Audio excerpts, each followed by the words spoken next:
I'm nervous. The province is getting ready to regulate Airbnb.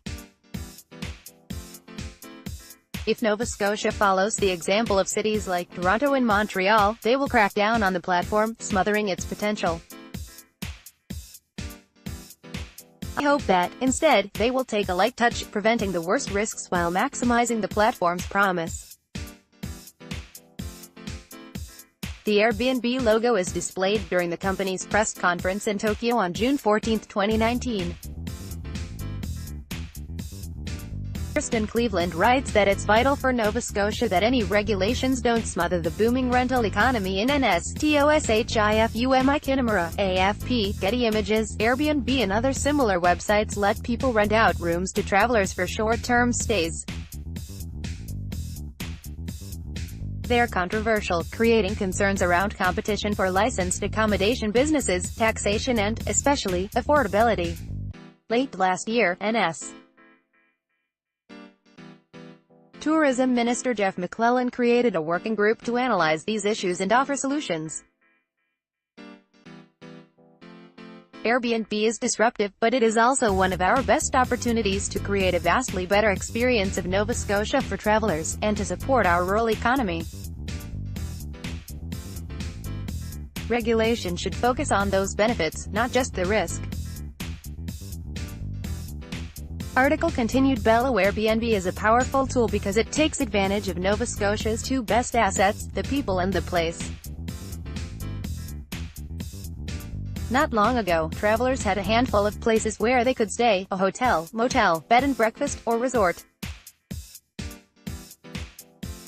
With so many people hosting on Airbnb, however, that diversity has exploded.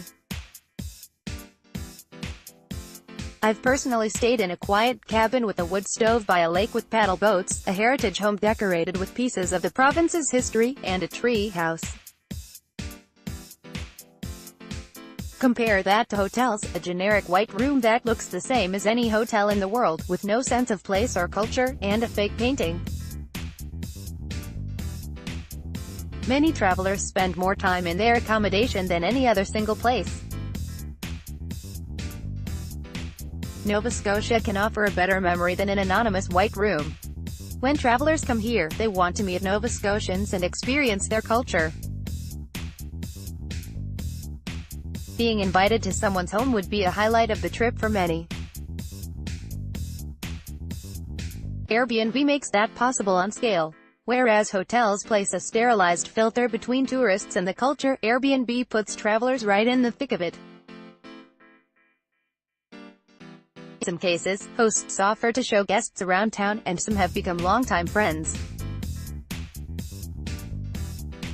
Perhaps most important is what the platform could mean for rural Nova Scotia.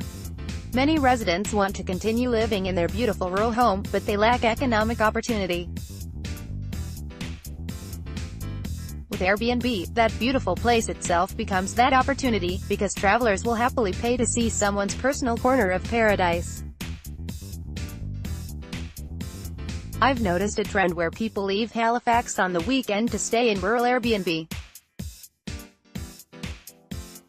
Few people would do that to stay in a motel or hotel, and fewer still can afford a resort for just any old weekend. That means urban money flowing to the rural communities who need it. Article continued. Below, long term, the biggest risk Airbnb creates is that housing could become less affordable if people rent some units out for short-term stays.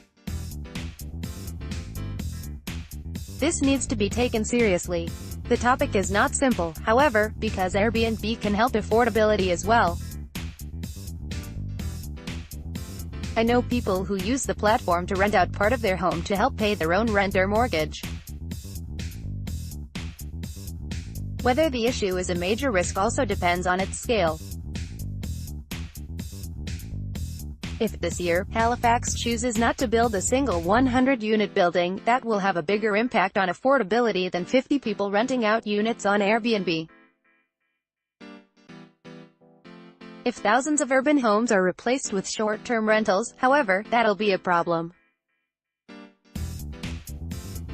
So government should carefully monitor the Airbnb market, seeking to maximize the benefits, while carefully adjusting rules if the market does get out of hand. The answer is not to return to a pre-Airbnb world, but to manage its impact carefully. I'm less sympathetic to bed and breakfast owners who are afraid Airbnb will create competition.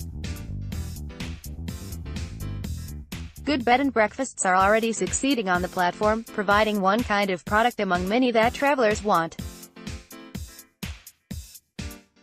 If they don't want to work hard to compete, too bad.